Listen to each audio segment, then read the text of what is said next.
দক্ষিণ কোরিয়ার president Yoon সুক ইয়োলকে অভিশংসনের পক্ষে রায় দেওয়ার 2 সপ্তাহের মাথায় ভারপ্রাপ্ত প্রেসিডেন্ট হান ডাক সুকেও অভিশংসনের পক্ষে ভোট দিয়েছে দেশটির পার্লামেন্ট। রাষ্ট্রপ্রধানকে অভিশংসনে 151 ভোটের প্রয়োজন ছিল। হানকে সরানোর পক্ষে রায় দিয়েছেন 192 জন।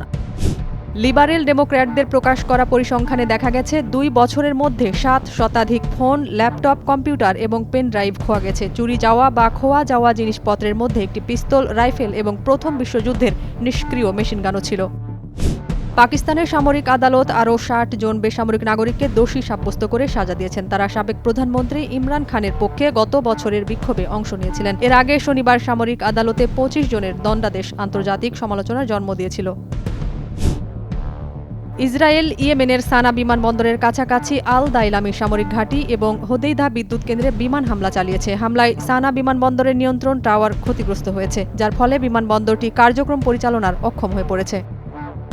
সূর্যের বায়ুমণ্ডলে প্রবেশ করতে যাচ্ছে মার্কিন মহাকাশ সংস্থা নাসার একটি মহাকাশযান। নাসার তৈরি পার্কার সোলার প্রোব মহাকাশযান এটি সূর্যের বাইরের বায়ুমণ্ডল, যাকে করোনা বলা হয়, সেখানে প্রবেশ করবে। অভিযানে সূর্যের কার্যকলাপ এবং সৌরজগতের অজানা তথ্য উদ্ঘাটন হবে। সিরিয়ায় সাবেক প্রেসিডেন্ট বাশার আল আসাদের সময়ের সাবেক এক বিচারপতিকে গ্রেপ্তার করা হয়েছে। তার বিরুদ্ধে হাজার হাজার বিদ্রোহীকে মৃত্যুদণ্ড দেওয়ার অভিযোগ রয়েছে। তাদের জেলে নির্যাতন এবং অনেককে মৃত্যুদণ্ড দেওয়া হয়েছে। নতুন সরকার সাবেক এসব হত্যাকারীকে গ্রেপ্তার শুরু করেছে। প্রতিরক্ষা বিশেষজ্ঞরা বলছেন, এই যুদ্ধবিমানের নকশা স্পষ্টতই অত্যাধুনিক। 2টি যুদ্ধবিমানের স্পষ্ট ছবি অনলাইনে ছড়িয়ে পড়েছে। এই যুদ্ধবিমানগুলোর বৈশিষ্ট্য স্টিলথ যুদ্ধবিমানের মতো মনে হয়েছে। ফিলিস্তিনের ইসলামী প্রতিরোধ আন্দোলন হামাসের সামরিক শাখা শহীদ ইজাদ্দিন আল কাসাম ব্রিগেড ইহুদিবাদী ইসরায়েলের একটি অ্যাপাচি হেলিকপ্টার ধ্বংস করার কথা জানিয়েছে। গাজা উপত্যকার উত্তরে জাবালিয়া শরণার্থী শিবিরের পশ্চিমে এই হেলিকপ্টারটিকে ক্ষেপণাস্ত্র দিয়ে গুলি করে ভূপাতিত করা হয়।